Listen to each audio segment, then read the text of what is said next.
dakika 2 zijazo nitakuwa nikirejea hapa katika ukumbi wa siasa. Ndio hivyo tumeng'wananga tukizungumza moja kwa moja na mbunge wa Keio North anafahamika kama Adams Kipsanei. Karibu sana studioni kwa mara ya kwanza katika ukumbi wa siasa, na pia yupo Brian Nabiswa ambaye pia ni kiongozi wa vijana katika taifa hili la Kenya. Karibu sana.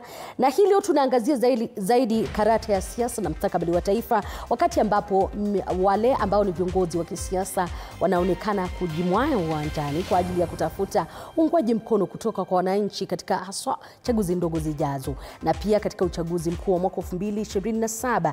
Yanajiri hayo wakati ambapo kumekuwa na lalama kuhusiana na masuala mbalimbali na sekta ambazo ni muhimu, haswa idara ya afya na sekta ya afya, ambayo hii leo umeshuhudia majibizano baina ya waziri Aden Duale ambaye ni waziri wa masuala ya afya na baadhi ya wabunge katika kamati ya afya pale bungeni kuhusiana na jinsi bima ya SHA inaendeshwa miongoni mwa mengine. Yanajiri hayo wakati ambapo pia Rais William Ruto anatarajiwa hiyo kesho kuanza ziara yake katika eneo la Ukambani, wakati ambapo tunaelekea katika sherehe za mashujaa. Lakini zaidi ya yote pia kuna upande wa upinzani ambao unaongozwa na aliyekuwa naibu wa rais Rigathi Gachagua, kinara wa Wiper Kalonzo Musyoka, wote kwa pamoja, viongozi wengine wote kwa pamoja wakiendelea kukosoa serikali kwa kile wanasema hatua hazijapigwa. Lakini la mno ambalo limeshuhudiwa ni kuhusiana na kule kumchumbia kinara wa Wiper Kalonzo Musyoka, na pande zote zikionekana kusema ni bora zaidi katika kuangazia kinyang'anyiro kijacho. Lakini ambaye ni kinara na chama cha KANU Gideon Moi alionekana kuchukua mwelekeo tofauti na akaingia katika masuala ya karibu kufanya kazi na serikali. Na ninajua wakati ninazungumzia hilo pia wewe kauli yako katika mstakabali wa taifa na siasa, karata jinsi ambavyo zinachezwa, una kauli. Na ninauliza swali langu siku hii leo, kuingia kwake Gideon Moi katika upande wa serikali kumebadili lolote ama kuna uwezekano wa kubadili lolote katika siasa za taifa hili? Karibuni sana. Nitaanza kwa hilo swali kwako Kipsanei, manake najua pale ndipo unatoka Baringo, na nitauliza ujio wake Gideon Moi umeponya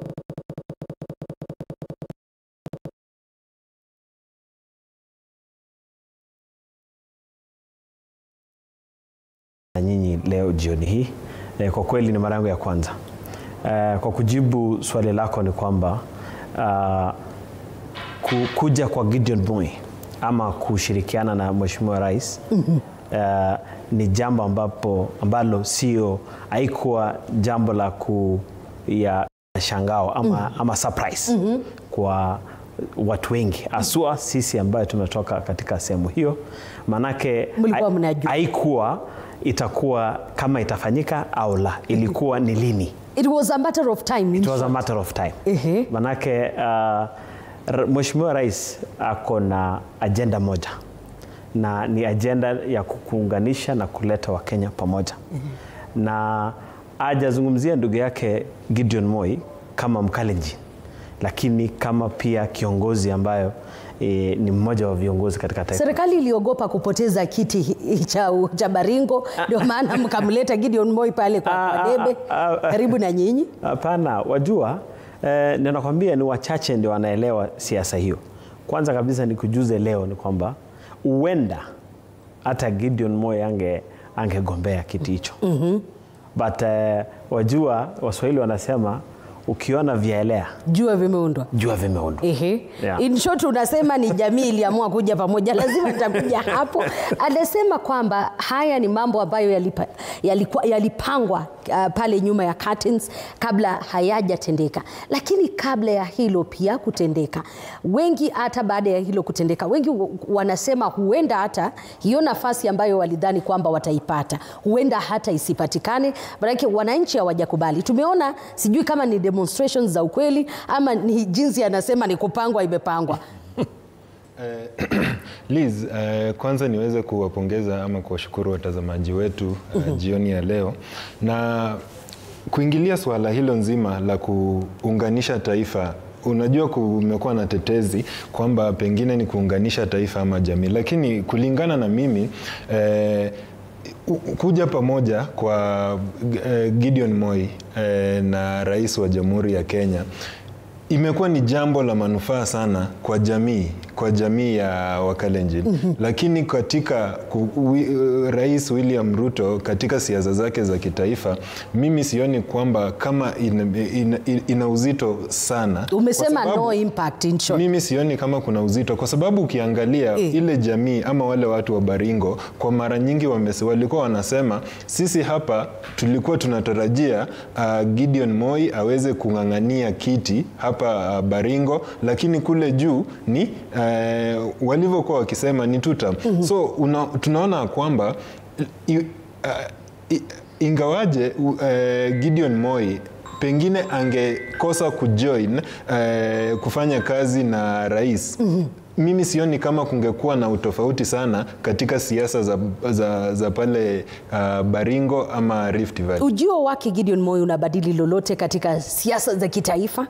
Tunajua katika siasa, mimi hulinganisha siasa sana na mchezo. Gideon Moi ni yule tunapoweka pamoja vigogo wa kisiasa katika taifa la Kenya, yeye pia atakujia. So ile perception ama ile picha ambayo inatoka kule nje kwa wanasiasa pengine inabadilisha mazungumzo na dhamira kidogo, kwa sababu hata tukiangalia mwaka wa 2022 licha ya Musalia Mudavadi na Moses Wetangula kujoin Kenya Kwanza, tuliona kulikuwa na kejeli, kwa sababu ukiangalia ni viongozi wanaotoka eneo langu. So ile image ambayo Gideon Moi analeta katika mrengo ule wa rais inabadilisha taswira ya kisiasa katika taifa, na si Gideon peke yake, kwa sababu tuliona mwenzake aliyemtangulia yule ambaye mwanasiasa kwa muda pale Uasin Gishu pia kukuja kuingia katika mrengo wa UDA. Tunaona kidogo pia alimezwa, inabadilisha taswira kidogo. Nataka kuongezea jambo moja hapa. Nimesema kwanza Liz kwamba kando na kuweka formation ya siasa, nia na dhamira na malengo ya rais ya Jamhuri ya Kenya ni kuunganisha Wakenya. Na kabla hajaunganisha Wakenya pia kuna ile kitu wanasema charity begins at home. Na wajua pia kwamba siasa ni perception ama sijui tunasema nini kwa Kiswahili, lakini ni kwamba kabla hatujaenda nje huko kuzungumza mengi, muonekano. Lazima pia sisi kama familia au kama eneo tuwe tumejipanga pamoja. Na vile vile na rais hakuanzia nyumbani. Kumbuka kwamba kabla hajazungumza na ndugu yake Gideon Moi, amezungumza na Raila Odinga, amezungumza na kila mtu. Unataka kusema eneo la Rift Valley lilikuwa limegawanyika kabla ya ujio? La sivyo kabisa. Ama mliona mmemtenga? Ilikuwa pamoja kabisa. Ndio maana nakwambia kama jinsi mnavyoweka kwamba labda ni mambo ya siasa, nimesema kwamba cha muhimu zaidi kwa meza ya Mheshimiwa Rais ni kuunganisha Wakenya wote. Gachagua amekuwa akiuliza swali moja.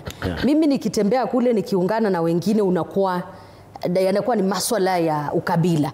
Lakini wakati Rais William Ruto na Gideon Moi wanakuja pamoja, ni familia na jamii imeungana na inasonga mbele. Hiyo ni swali nzuri sana. Manake unafaa kwanza utofautishe kwamba katika hizo mikutano ambapo aliyekuwa naibu wa rais, katika hizo mikutano ambazo anasema kwamba anaunganisha jamii, tafuta matamshi, tafuta maneno ya ku-insight, manake ambapo ni kitu tofauti sana na kile ambacho Mheshimiwa Rais anafanya.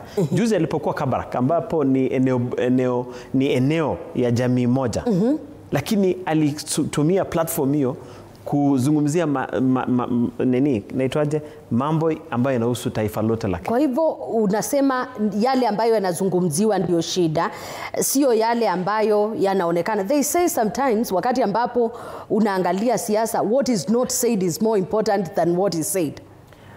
Hiyo ni kwa wachache, lakini what about the larger population? Ninajua Brian nataka kusema kitu kuhusiana na hilo kabla sijaingia katika swala lingine. Unajua Liz, mimi katika muktadha wa siasa, na pengine wanasiasa saa zingine kutwist maneno huwa ni jambo nzuri kwao. Unajua mimi kama kijana wa taifa hili, kwa mara nyingi ule ukabila ambao pengine mrengo wa broad based ulikuwa ukielegezea mrengo ule wa Rigathi Gachagua, opposition. Kurifa kwa Rigathi Gachagua ni yale mengi sana aliyokuwa akiyazungumzia ama akiwa na dhamira wakati ule haswa alipokuwa naibu wa rais.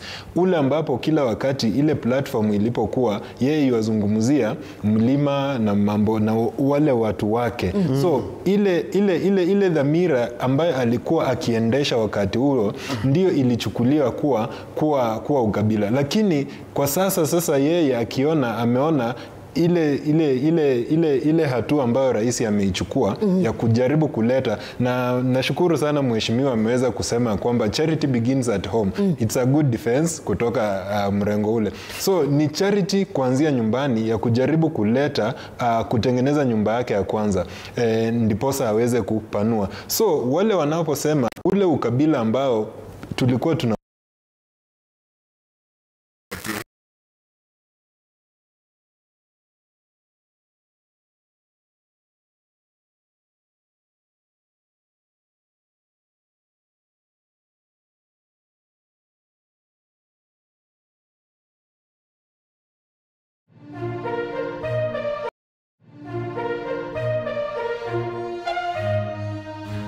wengi wa Wakenya wana maswali kuhusiana na masuala ya SHA, manake baadhi ya sehemu SHA haifanyi, huenda huyu imefanya kwa mwingine haijafanya. Wakati mambo ambayo Rais William Ruto aliahidi ni pamoja na kuhakikisha afya bora kwa wote. Lakini wakati unamsikiza Aden Duale akijitetea mbele ya bunge, kunaonekana kile ambacho wabunge wanasema ni dharau dhidi yao. Wakati nimemsikia pia leo Spika Wetangula akisema kwamba anastahili kufika mbele ya bunge. Mnafeli katika masuala ya afya? Liz, kwanza kabisa nimefurahi jinsi umeiweka swali lako kwamba kwa sehemu zingine SHA huenda inafanya. Kweli ndio huo. Sehemu zingine hazifanyi.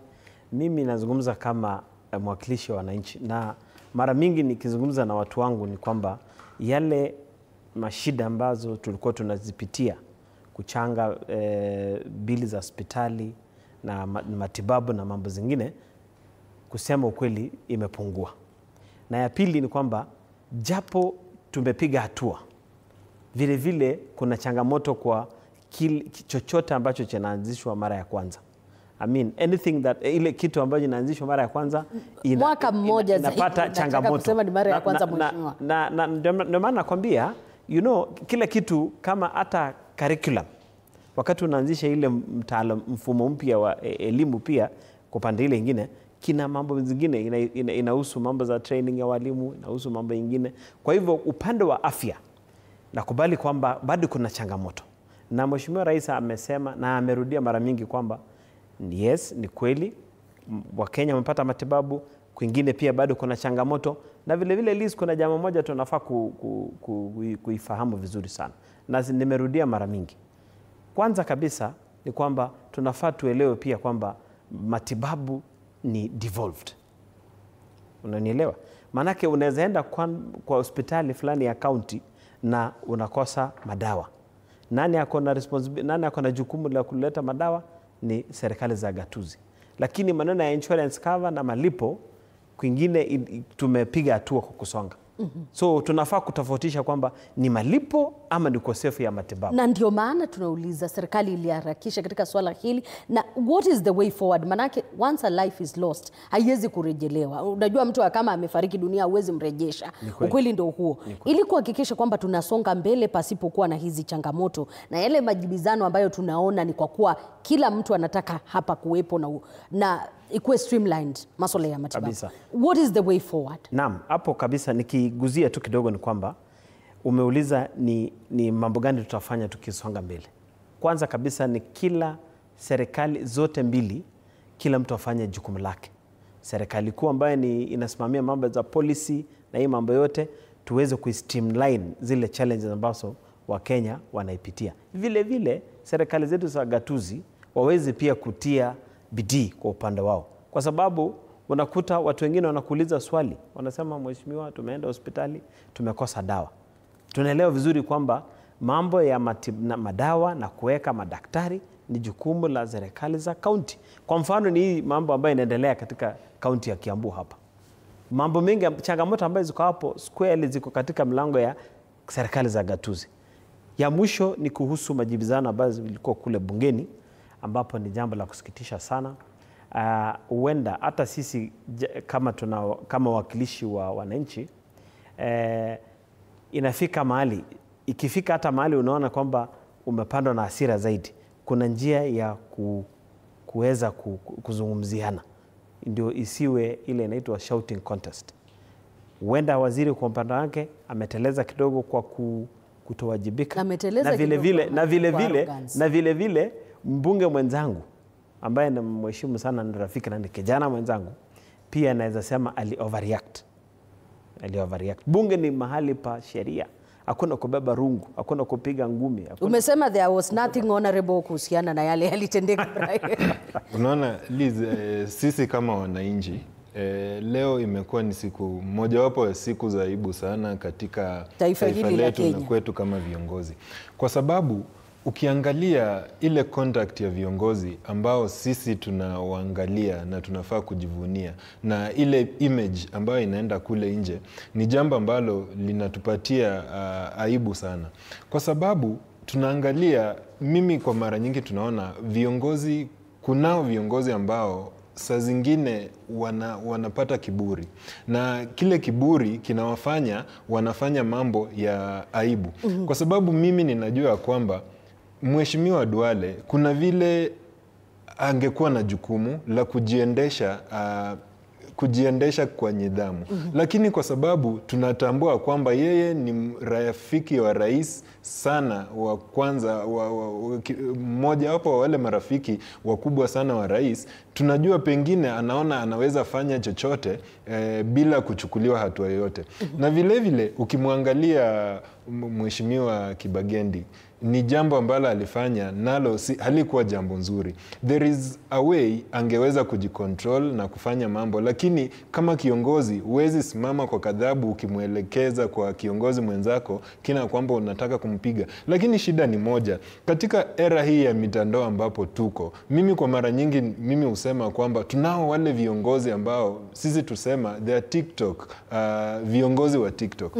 Kiongozi anataka afanye jambo ili aweze kutrend, aweze kuonekana, ili atumie njia hiyo kupata umaarufu, na si sahihi. Na hapo ndio nitauliza mheshimiwa, najua unataka kuongezea hapo viongozi wa TikTok, na ninajua nimelisikia hilo swali pale bungeni mara kadhaa, lakini wakati ambapo wiki iliyopita kulikuwepo yule mbunge Orero ambaye pia alisema wewe takataka sijui peleka kwa Ruto, hayo mambo. Sasa leo baadhi ambayo yameshuhudiwa pia, na nikikumbuka jinsi wakati wa maandamano walisema baadhi ya mambo ambayo walikataana nayo ni pamoja na ile opulence na dharau ambayo inaonekana saa hizi kwa viongozi. Viongozi wameanza tena kuachilia nidhamu yao. Nataka kujiunga na Brian hapa kusema kwamba ni kweli ni jambo la kusikitisha, manake ukipewa nafasi aswa ya uongozi ni heshima ambayo umetuzwa na Wakenya, na kuna chapter ambayo ni ya katiba ambayo ni chapter 6 inasema pia kando na mambo ya integrity kuna pia maneno ya mienendo na tabia na jinsi ya kusimamia rasilimali za umma na mambo zingine. Kwa hivyo mambo kama hayo ya mheshimiwa mwenzangu Orero na Kibagendi, nitaka kusema kwamba kumekuwa na ile changamoto kidogo. Sitaki kuingilia sana manake hawa ni wenzangu.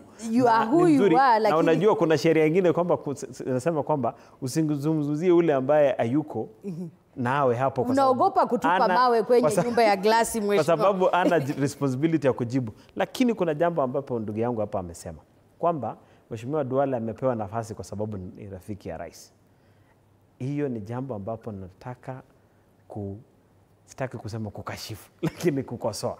Manake wale mawaziri wote ambao walipewa jukumu, amesema arrogance huenda inatoka pale. Nataka kurekebisha, manake wale watazamaji wetu wataweza conclude, lakini nataka kusema kwamba wale wa mawaziri wote walipigwa msasa na bunge na wakaonekana kwamba hao ndio walibobea kuwa the most suitable candidates kuwekwa katika Ninajua Rais William Ruto anarejea Ukambani kuanzia kesho wakati ambapo pia tunaelekea Mashujaa. Na niulize ni kipi ambacho kimekuwa kizuri zaidi kila kiongozi ndani ya UDM kifika kule, mnasema it's a matter of time kwamba kinara wa Wiper mnamsubiri upande wenu. Inakaa ni kama kidogo mmetishika? Liz, Waswahili wanasema mbiu la mgambo ukipigwa lazima kuna jambo. Umesema ikilia kuna jambo. Na kwamba na vile ama ni strategy, ama ni ukiona vielea ujue vimeundwa. Liz, nataka kuambia kwamba kama kuna mtu ambaye atakuwa na siasa rahisi mno na anasema kwa upole na unyenyekevu. Sasa uko mmenyenyekea. Kwa unyenyekevu ni Mheshimiwa William Ruto. Manake yale mambo yote ambayo ameweka kwenye meza ni kuzungumzia kuhusu umoja na kuketi pamoja. Ndio maana umeona viongozi wetu wote, hata wale ambao wako na azma ya kuania, imefika mahali mtu anajaribu kuconsider kuona kwamba mbona nisimpatie huyu ndugu nafasi amalize ndipoza mwaka wa 2032 aweze kurudi. Because ni batoni unaachia huyu ukisonga. Hakuna Wakenya wako na ambitions. Kwa hivyo tunasema, mimi kama mwana UDA nasema kwamba tuko na matumaini kwamba Mheshimiwa Stephen Kalonzo Musyoka ambaye alikuwa naibu wa rais pia vile vile ataona kwa macho yake na kwa aguzo ya roho yake kwamba ni wakati wa kuunganisha taifa la Kenya. Anazungumzia kuunganisha, na kama umesikia hiyo narrative na tumeisikia ndani ya siasa ambazo zinaendelea, kama kuna mtu atakuwa na siasa rahisi mwaka 2027, watu wa UDA wamekuwa wakisema ni Rais William Ruto, kwa kila mtu atakuwa ameingia. Actually nilimuona ambaye ni seneta wa Nandi Samson Cherargei akisema kwamba huenda hata hakutakuwa na election, tutasema ndio tukisonga. Na nikawa ningefikiria wakati ambapo SHA ina shida, wakati ambapo masuala ya elimu yana shida, mgomo kwenda mwingine waadhiri, mambo yatakuwa rahisi wanavyotufanya tuone. Unajua Liz, sisi wale ambao ni vijana katika taifa, wale ambao tumeweza kuanza kuona siasa zikifanyika mwaka wa 2002 kukuja, ambapo tumeelewa, tumejua kwamba katika taifa hili mtu ambaye anapeana upinzani mkubwa katika presidential race amekuwa Raila Amolo Odinga. Hilo ndo jambo ambalo tumeishi mkiona. Lakini tunapoangalia kwa sasa ile mafikirio ambayo tuko nayo ni kwamba wakati huu Raila Amolo Odinga huenda asiwanie. So imefanya kuona kwamba siasa zitakuwa rahisi. Lakini shida ni hii, na shida yenyewe ni kubwa Liz. Wakati huu tunaona kwamba kila ambacho watu huenda wakapiga kura ni kulingana na zile sera ambazo zimewekwa kwa meza na zile sera ambazo zimetimizwa. Tukiangalia serikali hii tulipoipigia kura, mimi nikikuwa mmoja wao, ni kwamba yale ambayo tuliweza kuagizwa kutendewa ni yale mambo ambayo tutatumia kuweza kupiga msasa na kuchagua wale ambao, iwapo tutaipatia nafasi serikali hii kuendelea ama tutaweza kutafuta yule substitute government kukuja in. Kwa sababu tukiangalia yale masuala ambayo yanafinya Mkenya zaidi ni yale masuala ambayo tunazungumzia, masuala ya afya. Kwa mara nyingi tumeweza kuyazungumzia Liz, na tunakubaliana kwamba ile mfumo wa afya ambao uko kwa sasa, ndio tunaweza sema kwamba watu wameweza kujisajili wengi katika SHA, lakini the end product ya SHA ni mwananchi kupata matibabu ya bei nafuu. Swali ni yale matibabu kwa bei nafuu yapo ama hayapo? Wananchi wengi wanalia. Yule mfanyikazi ambaye anatozwa zile fedha towards SHA anapata inamsaidia vile inafaa ama haimsaidii? So masuala mengi mno ikiwemo ile hali ya elimu. Kulikuwa na hali tatanishi ile ya capitation, huenda iliweza kushughulikiwa. Tukiangalia ile funding model, na swala kubwa zaidi ni swala la vijana Liz, na swala la ajira kwa vijana. Vijana tutakapokuwa tukienda kupiga kura, tutaangalia hali imekuwa vipi. So ni maswala chungu nzima. Kwa nini UDA inaona, kulingana nawe, kwa nini wana UDA akiwemo Mheshimiwa Adams na wengineo wanaona mambo yatakuwa rahisi zaidi, bali na Raila Odinga amesema watakuwa na kila mtu on board? Mimi ninaonelea hivyo, na pengine inaweza kuwa hivyo kufuatana na ile hali ya kuchanganyikiwa ya ile opposition, kwa sababu ukiangalia ile hali ya mchanganyiko ambayo inajitokeza kule opposition ndio inafanya tunaona ya kwamba pengine itaweza kuwa na shida. Na kwa mara nyingi tumesema hivi, Rais William Ruto atapata hali ngumu iwapo ile opposition itaweza kuungana. Lakini tunapoangalia kwa sasa hivi, tunaangalia ni kwamba kuna hali tete katika upinzani. Tukimwangalia yule Matiang'i ni kama anataka kwenda hivi, tukiangalia kule kwingine so ile shida ya muungano wa opposition ndio inafanya pengine rais aone atakuwa na kazi rahisi mwaka ujao. Na pia Liz, tukumbuke ya kwamba Rais William Ruto, shida ambayo hata wapinzani wanaogopa ni ile already ako na ile state machinery. Na katika taifa la Afrika tunajua kwamba tunakuwa na ule ugumu sana wa kuweza kuondoa serikali, kwa sababu already opposition washaanza kutuambia tutahitaji tayari kuna wale candidates ambao watakuwa sponsored kama third horse wa kuweza kugawanya zile kura za upinzani. Wanaendelea kujitetea. Najua yapo mambo ambayo viongozi wanaona wao wenyewe, lakini ground inakuwa tofauti, kama ilivyo Baringo. Sijui kama ni ukweli, wewe ndio umeniambia huko mnapanga na mnapangua, lakini wakati unaona wananchi wanazungumza, kama juzi anaitwaje, gavana wa Meru alikuwa anazungumza kule, anainua mikono anasema hivi, lakini nao wananchi wanamwambia tofauti. Viongozi jinsi ambavyo wanaona mambo, ukiwemo mmoja wa kiongozi, na yale ambayo yanatendeka pale kwa ground, huoni ni mambo mawili tofauti? Liz, kwanza kabisa nataka kukuambia kwamba siasa ni hesabu ya meza na ni mashindano, na kuna ule ambaye ataibuka kuwa mshindi na ule ambaye atapoteza. It's a game of numbers. Na kwa hivyo kati ya wananchi kuna ule mwenye ataunga mkono Brian, kuna ule mwenye ataunga mkono Liz. Hakuna ile homogeneous, hakuna ile population ambaye wote wanakubaliana kwamba tunaenda hivi. Ndio maana tuko na demokrasia ya kuchaguana. Ndio maana pia taifa la Kenya sio taifa la monarch kama ile ya kutoziana mmoja baada ya mwingine. Kwa hivyo yale mambo ambayo iko kule Baringo ni haki na demokrasia ya wale wachache, kwa maana wanasema kwamba wale wachache watakuwa na msemo wao na wengi watakuwa na njia yao. Sijui kama nimetafsiri. Kweli umetafsiri vizuri. Kwa hivyo hiyo sio jambo la kutatiza sana. Na nataka kuhakikishia jambo moja. Tutakapofika tarehe 27 mapenzi ya Mungu, wewe mwenyewe utajionea kura ambayo ule kiongozi wa UDA atazipata. Na ya pili ni kuhusu mambo ambayo mmesema kwamba kuna changamoto. Brian hapa amesema Wakenya wanaangalia shida ya SHA, kuna changamoto. Liz, wacha nikwambie kwamba kama kuna kiongozi ambaye amehukumiwa kwa nguvu zaidi ni Rais William Ruto. Manake alipromise not even overpromise. Vyombo vya habari hatusikii wala watu wa kupigania haki za kibinadamu wakizungumzia jambo lolote kuhusu serikali ambayo iliyopita. Kulikuwa na mgomo wakati wa Uhuru Kenyatta. Ukumbuki wakati rais aliambia madaktari mkikosa kazini tutawavuta. Mgomo kulikuwa, mgomo wa walimu ulikuwa. Hata mimi nilipokuwa shule ya msingi kulikuwa na ule alikuwa anaitwa marehemu Adongo. Walimu walikuwa naenda. Lakini mheshimiwa, unajua wengi wa Wakenya walinunua hope ambayo Rais William Ruto aliwauzia. Naam, na maana tunasema kwamba tunafaa kuelewa mahali taifa la Kenya ilikuwa. Tulikuwa na madeni, na wote tunajua sasa mheshimiwa rais na serikali imeshughulika ikalipa deni.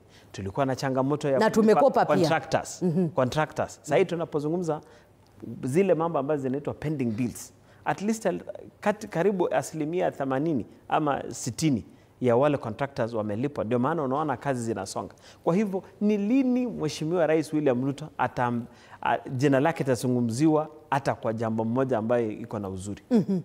Kwa hivyo wataka kusema kulingana na wewe anahukumiwa. Kulingana na wewe mheshimiwa, mambo ambayo ni muhimu kwa Mkenya ni pamoja na uchumi, afya, masomo, security. Unaweza kusema hayo mambo yameafikiwa? Yameafikiwa. Kwanza kabisa nianze na mambo ya chakula ambacho ni Mungu alihurumia tu. No, acha sasa maneno ya Mungu. Ya ndio maana Ndio maana mimi ningependa kusikia. Unga ilikuwa nina dakika 3 zimesalia. Sasa hizi tuko na shilingi 100 na kitu. Bei ya fertilizer kwa wale wakulima. Afya mambo zinasonga japo tuko na changamoto.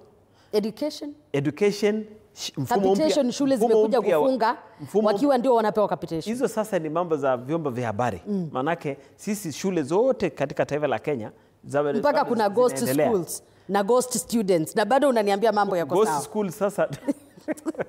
Mheshimiwa, niruhusu niulize hili swali nikikamilisha. Najua kuna swali, it's very unfortunate kitu ambacho kilitendeka pale State House, na unaona mmoja wa wale maafisa wa GSU ndio hivyo, na Mola ilaze roho yake palipo na wema. Lakini wengi wa Wakenya wana maswali. Endapo kufikia kiwango hicho, how safe are we as Kenyans? Ni swali ambalo Wakenya wanauliza. Brian, ndio nimalize na mheshimiwa. Liz, ni jambo la kusikitisha haswa sana kwa familia na katika usalama wetu wa kitaifa, kwamba mtu Mkenya wa kawaida anaweza tokelezea na aweze kufanya maafa kama hayo kwa mtu ambaye amejifunza kulinda usalama wa taifa karibu na nyumba ambayo inashikilia mamlaka ya taifa.